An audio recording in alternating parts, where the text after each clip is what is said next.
Alright YouTube, this is Jacob with Good to Go Gear, here to do another unboxing, I guess.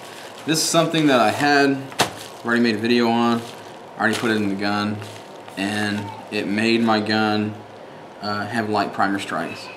I didn't think that it was the actual gun until I put the original back in the gun and went to the range again, and the gun performed flawlessly. So I'm going to try this one. If this one doesn't work, I'll just send it back to stay with stock. So anyway, real quick, as you can see, the magazine is out.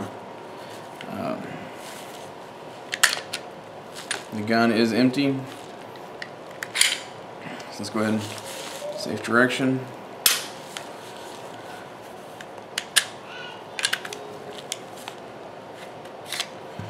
Okay. Alright, so as you can see, what I'm talking about is going to be the recoil, the guide rod, recoil spring. So this is the one that comes with stock.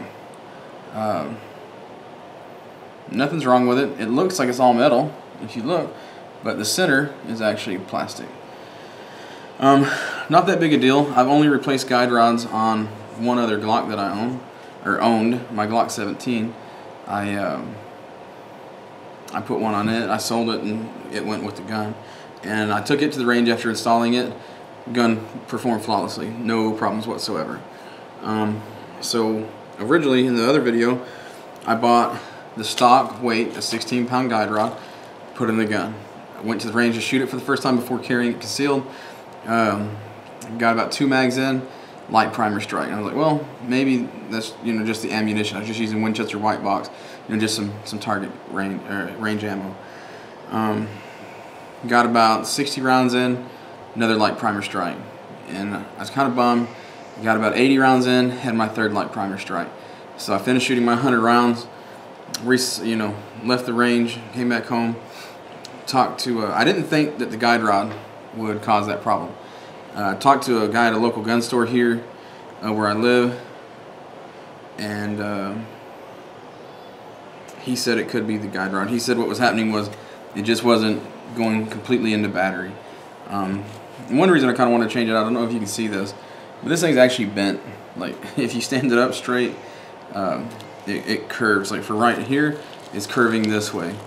Not that big a deal. Like I said, I shot it. I put 250 rounds through it with this guide rod. The gun never had a mishap. Just performed flawlessly every time. So anyway, I sent the 16-pound guide rod back to the Glock store. Told them kind of what was happening. They went ahead and sent me a new one. I got an 18-pound guide rod this time. So we're going to give it a shot. Just a Glock store ad. They always send you those.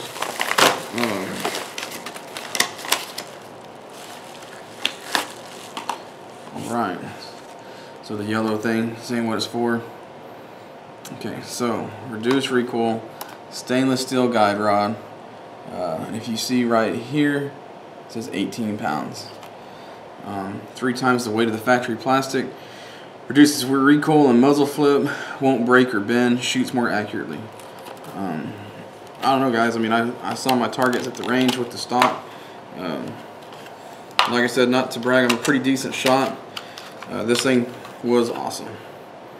Alright, so I went with stainless steel just because it's $10 cheaper than if I'd gotten a black one.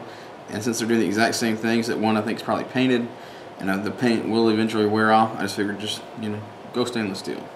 So again, here's the stock versus the new. And this is an all steel construction on the new, which is this one.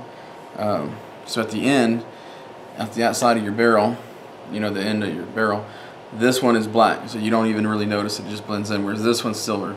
So when I put it together, that's weird. It's like green paint or something on that. I don't know why. I don't think it's going to affect the performance or anything. Just hey YouTube. Okay, so I was talking earlier on a different video about the 18-pound guide rod that I had gotten from the GLOCK store. And as you can see, this is the stock guide rod. I do not have the 18-pound guide rod from the GLOCK store anymore. I never even fired it, or fired the gun with it in there, because the battery died on my camera, and I didn't realize it. I thought I had a complete video, and so we actually sent it back to the GLOCK store and just got a refund. And so I don't have it, but I'm going to try to show you what happened. As I was putting the guide rod into the firearm, the spring came off the front of it. And so I was like, well, damn. And it was really hard. I got it back on. And so I was like, well, let me try this again. So I put it in the gun, and the spring came back off the guide rod. And like I said, it was over the front. The front was maybe too small, or the spring was too big, and it would just come out the front. So I got it. If you could get it in the gun with it on, it did function. But then it kind of got stuck where the guide rod went through the front of it. This part of the guide rod went through the front of the slide, and it wouldn't go, and I had to force it back into battery. And then I finally just took it out and said fuck it and sent it back. So I will never again buy a guide rod from the GLOCK store.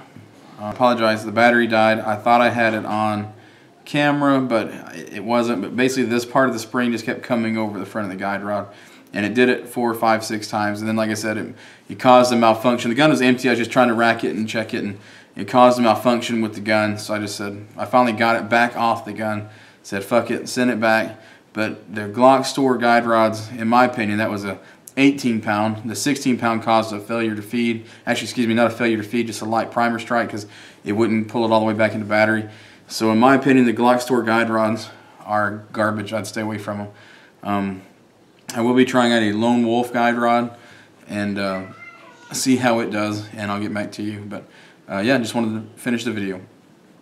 This is Jacob Gadeo Gear. Thanks.